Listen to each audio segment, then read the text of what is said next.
نے ارشاد فرمایا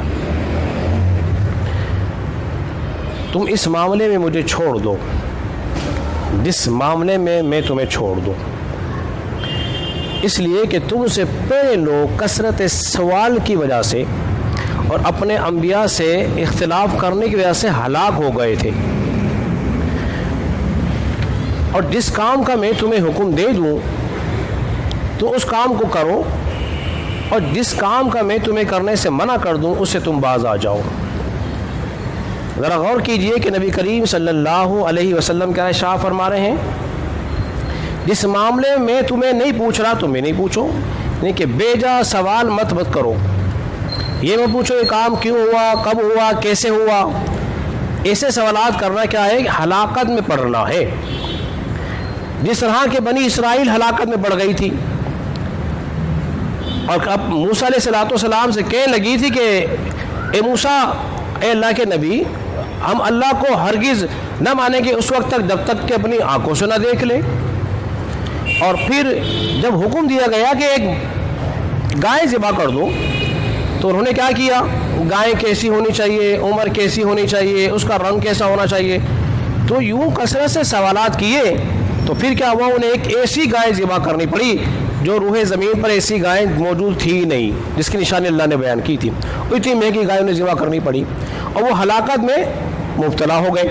لہذا نبی پاک علیہ السلام نے اسے کیا کیا ہے، منع فرمایا ہے۔ یہ وجہ کیوں ہوئی، نبی پاک علیہ السلام خطبہ ارشاد فرما رہے تھے اور آپ نے فرمایا اللہ نے تم پر حج فرض کر دیا ہے۔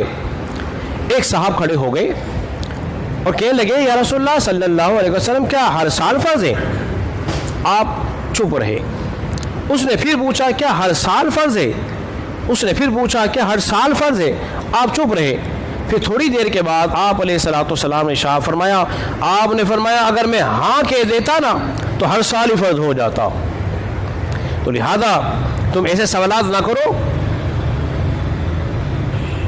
ورنہ پھر کیا ہوگا، مشقت میں پڑ جاؤ گے۔ معلوم یہ ہوا کہ نبی پاک علیہ السلام کا منہ سے نکلا ہوا ایک ایک جملہ ایک ایک احکام کو فرض کر دیتا ہے۔ حضور نے کیا ارشاد فرمایا، اگر میں ہاں کہہ دیتا تو فرض ہو جاتا۔ اب بتائیے کتنا مشکل ہو جاتا ہر فرض کے لیے۔ اور دوسری بات اللہ نے جو ارشاد فرمائی ہے وہ کیا فرمایا ہے، فرمایا وما آتاکم رسول فخذوا وما نہاکم عنہ فانتہوا، جب تمہیں رسول دے دینا اسے تم لے لو، اور جس کام سے تمہیں منع کر دے اس سے باز آ جاؤ۔ اب شریعت کا کوئی حکم ہے نبی پاک نے بیان کر دیا اسے لے لو، یا تمہیں کوئی نعمت دے رہے ہیں اسے لے لو۔ معلوم یہ ہوا آپ شریعت کو دینے والے بھی ہیں، اور اس اللہ نے جو نعمتیں آپ کو دی ہیں اس نعمتوں میں سے اگر کوئی آپ سے سوال کر لے آپ وہ نعمت اللہ کے فضل سے اپنی امت کو دے بھی سکتے ہیں۔ حضور کو اختیار بھی ہے، صاحب اختیار بھی ہے۔ اس کی ایک مثال پھر اپنی گفتگو ختم کرتے ہیں۔ نبی پاک علیہ السلام نے نماز پڑھائی، یوں ہاتھ اوپر کیا، بخاری میں روایت ہے۔ صحابہ نے پوچھا رسول اللہ صلی اللہ علیہ وسلم یہ آج آپ نے عجیب معاملہ کیا ہے؟ فرمایا میں نے حالت نماز میں جنت کو دیکھا، کھڑے کہاں ہیں؟ زمین پر، اور آپ فرماتے میں نے جنت کو دیکھا، اور ہاتھ آپ نے اٹھایا ہوا ہے۔ فرمایا میں نے جنت کو دیکھا، جی چاہا کہ جنت کا کوئی پھل توڑ لوں۔ بھئی توڑے وہ جس کا ہاتھ پروچتا ہو، آپ سمجھے نہیں جملے کو، توڑ وہ سکتا ہے جس کا ہاتھ پہنچتا ہو۔